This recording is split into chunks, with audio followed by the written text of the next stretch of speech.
MarineMax in Panama City Beach. This is the NauticStar 243 DC, or dual console. As you can see, this is an awesome family day boat.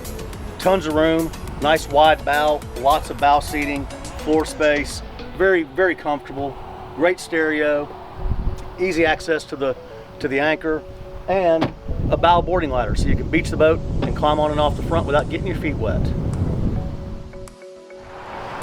The family-friendly features and space continue in the back of the boat. It's got a nice sink, freshwater sink, that's also a shower. Picks up, you can rinse yourself off, get the sand off of you, get the salt off of you for the ride home. A fantastic helm seat with a flip-up bolster, upgraded stereo. There's even a built-in cooler right here on the side of the helm. And as you can see in the back, tons of seating. Enough seating for you and your 8 closest friends. Come down to MarineMax in Panama City Beach. Check out this NauticStar 243 DC.